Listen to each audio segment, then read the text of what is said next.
When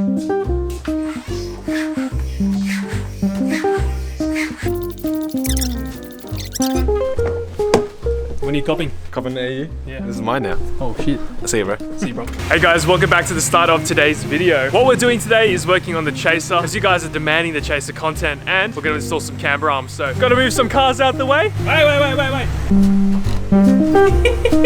You almighty AU Falcon. Why is that window so bad? Yo, PA, you wanna come out here? I'm gonna let Nagi move the Chaser. He's never actually driven a twin plate clutch, so I'm gonna try guide him as best as possible. But what you gotta do, dude, I don't know, you gotta like hold it in one place for like a little second and just ride it. Okay, just ride it. Don't just like let go straight away, because you'll want to do that because it'll feel like it just bites real quick and then you just wanna let go, but you gotta like hold it there for a second. Alright, that sounds good. Luck, bro. Now slowly. No throttle. Oh yeah. It's not that as bad as I'm a Chaser driver. So today we're installing camber arms on the Chaser. I almost said almighty AU Falcon. I'm very sorry about that. But the reason why we're doing that is because we want that drift sort of spec.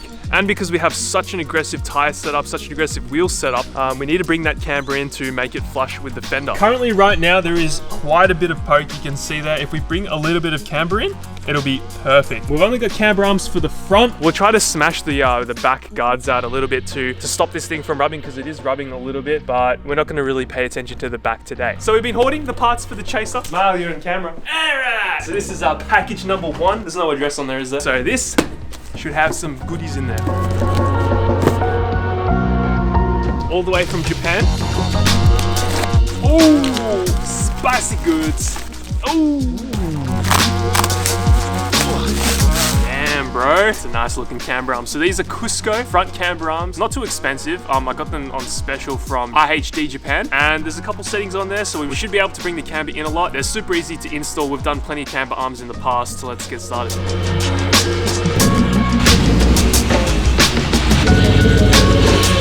Okay, so what we're gonna do is we're gonna take the wheels off, and then we're just gonna replace pretty much the standard arm that's in there. It's a very simple process. There's probably like gonna be 3 bolts. The only thing that I'm concerned about is the rust, because this car was from Japan. So I couldn't actually get a proper alignment back in the past because the bolts that were on there were really seized up. So hopefully everything goes good and everything's loose. But we haven't had much issue with anything that's around this area. It's just really the stuff that's really at the bottom of the car. So I don't know, we'll see what happens.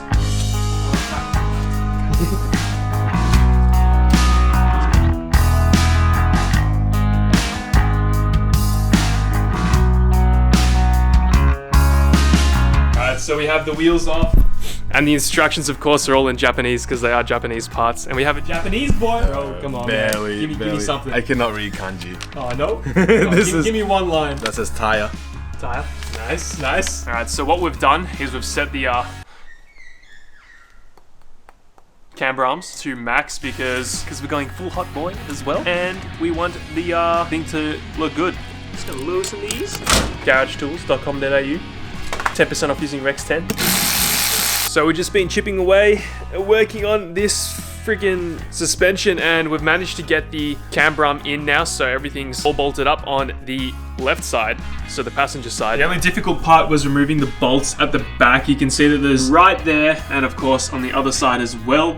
Very difficult to get to. This one we have to use this press tool right here. You can find these at any sort of automotive store. Very easy to find. It's just called a ball joint press, or might be called something else. Yeah, it's in there, ready to go. I just need to install the other side now, and we should be good to get it on the ground and see if there is a lot of camber. All right, I'm back, and I have a haircut now because I went to Naki's house to almost done installing these camber arms. A little tip if you're doing this yourself at home, you do have to move the coil over just slightly. So what I did is I took the 3 nuts off the top, I pushed the coil over down and moved it towards me so that the threads were sticking down just a little bit towards the arch. This allowed me to get the clearance to remove those bolts that are just behind the spring right here, and when you move them out, and you need this coilover just moved a little bit forward so you can get access to those bolts. So it allows you to take those out, and we've got this all in. We just need to tighten it up while the car is under some load, because then we won't flog out these bushes really early. All right, so we're all done. It's time to put the wheels on. I'll quickly show you what it looks like, even though I showed you the other side, but there you go.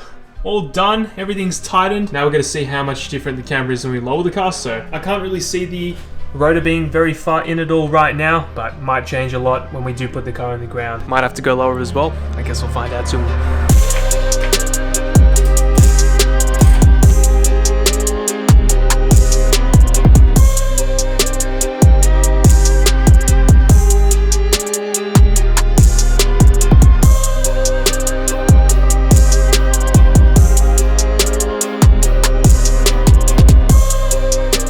Welcome back, it's now the next day. So I didn't really record much of this, but I started to attempt to pump this guard right here because we need that extra clearance for these massive 10.5-inch wheels. So I don't know if you can see on camera, but there is a pretty big difference between this side right here and the side that I haven't rolled yet. You probably won't be able to tell, but I have pulled out the guard quite a bit. So that's what we're doing really quick to be able to fit these wheels, and I might see if I can be bothered lowering the car in today's video, but we'll see. But we will have the car on the ground very soon. We also went back to DHF to get the wheels fixed because they were leaking some air. I'm gonna check them now, and I'm hoping that they're holding air because I really don't want to have to go back because they are quite a bit away from where I live. But they said they were holding pressure, so fingers crossed, because I want to get the car on the ground today and see what it looks like. Oh, it looks good. 1 out of 3 that were bad. I mean, that one seems alright. This one was the problem child right here. We can only tell we pumped these up with a proper gauge, so feels good so far, but we'll see what happens. Fast forward like an hour and a bit, I have pumped both guards now, and it's looking pretty good. This side a lot better than the other one. So there's the after shot. I don't think you'll be able to tell much of a difference on camera, but it's sticking out a couple centimeters or so, much more than before. And quick look at the other side as well. Yeah, wow, that's quite a bit. I also managed to lower the rear just a tiny little bit, and I'm going to do the same with the front because I think it's going to look so cool. I'm also going to play around with the dampening as well and make sure that the rear is a little bit stiffer so we don't have too much trouble. So that does mean we have to play around with moving the seats and stuff, which, I can't be bothered.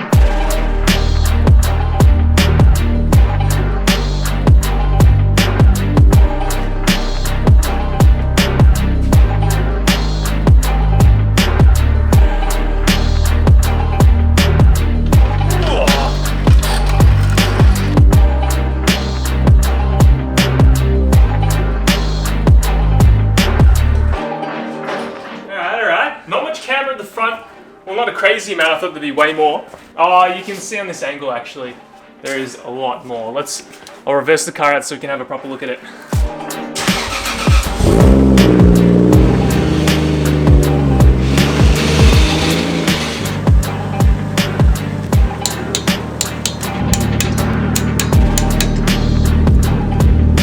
Holy crap. This car without a rear bumper looks sick. We've got plenty of clearance now. If you have a look over the wheel, you can see that the wheel is actually inside the fender now, or the guard, whatever you want to call it.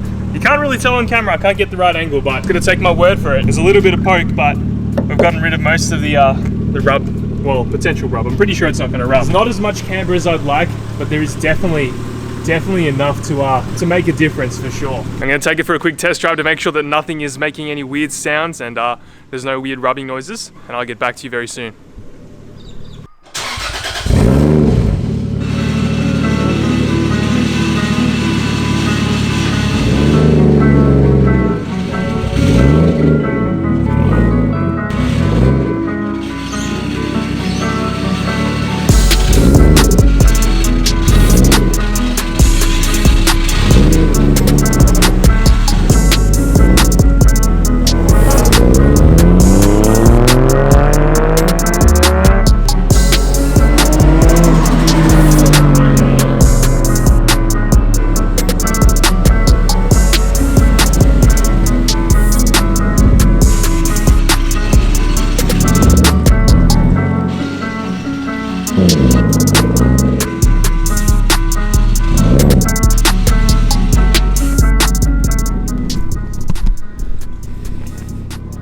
What do you think?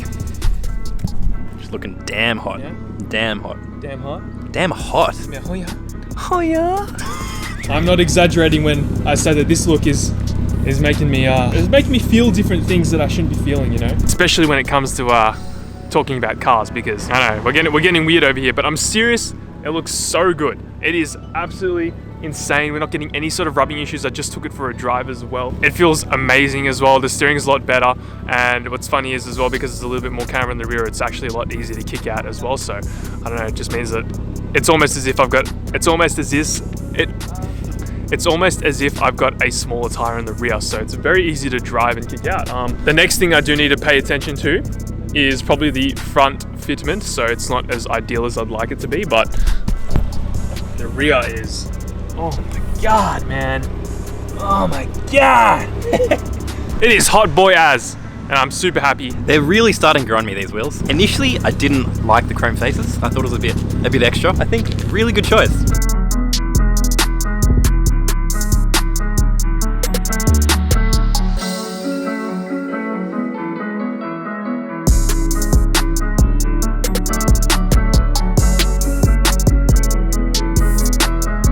Thank you guys so much for watching, and if you like the fitment, check us a like.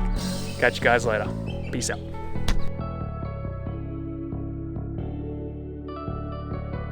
All right, that's the final look for the Chaser. Probably not going to put the rear bar on for a while because I just can't be bothered putting it on. And we also have a radiator that we do need to install tomorrow. So we're going to put an alloy radiator in so we don't have any sort of overheating issues when we do take this thing to the track. But it does look like we're not going to take it to the track this month because of the lockdown. So we'll just get it prepped for the next event that we do sign up for. And then we need to start drifting the AU Falcon because that is the shitbox car that we want to mess around in and learn in. And not the beautiful Chaser, of course. But we will do some track days in this thing, of course, because it is a crazy drift car.